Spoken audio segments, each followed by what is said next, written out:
نماز، روزہ اور دیگر عبادات کے قواعد ہیں۔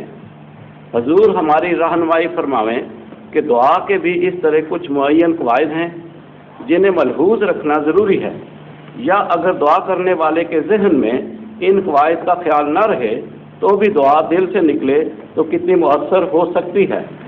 نیز بیان فرماویں کہ بعض اوقات جس مقصد کے لیے دعا کی جاتی ہے وہ مقصد جلد پورا نہیں ہوتا یا اس کا بظاہر کوئی نتیجہ نہیں نکلتا، تو کیا دعا کرنے والا دعا کو جاری رکھے یا صبر سے کام لے؟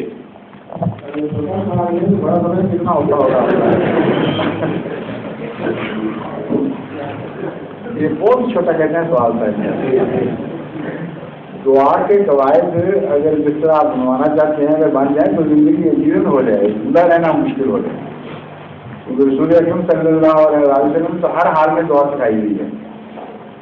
لوگ سوتے، جاگتے، اٹھتے، بیٹھتے، کھانے سے پہلے، کھانے کے بعد، کھانے کے دوران، نیا کپڑا پہنتے، صبح شام، اجابت کے لیے اندر داخل ہوتے ہوئے، باہر نکلتے ہوئے، مسجد میں جاتے ہوئے، باہر نکلتے ہوئے، جوتی پہنتے ہوئے، کوئی ہے زندگی کا لمحہ جس کے لیے دعا مقرر نہ ہو؟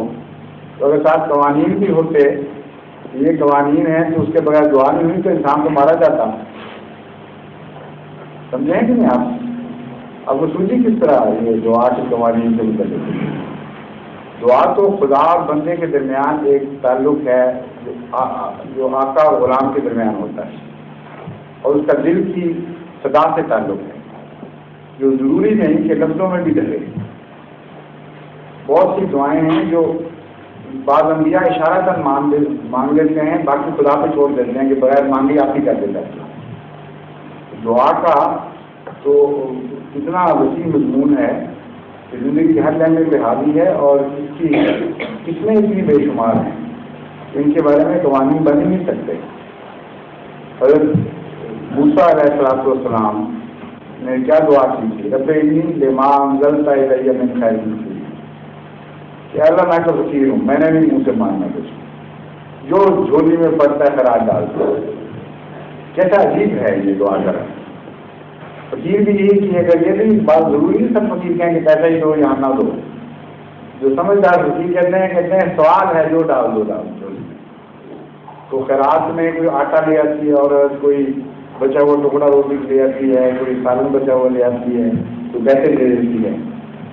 تو جب انسان صاحب کھانا پر اتنا اثر پڑتا ہے اس پکار کا اور اس پر چھوڑ دیا جاتا ہے، جو ساری کائنات کا مالک ہے اس کے اوپر اس دعا کا کیا اثر ہوا ہوگا اندازہ کریں۔ اسی لیے خدا نے بڑے پیار کے ساتھ اس دعا کو محفوظ کر دیا قرآن کریم میں، تاکہ دوسری دنیا بھی اس سے فائدے اٹھائے۔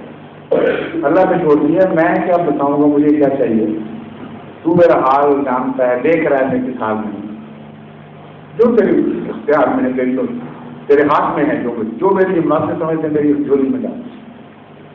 تو دعاؤں کے تو بڑے عجیب رنگ ہیں، قرآن کریم سے سیکھیں اور حدیث سے سیکھیں۔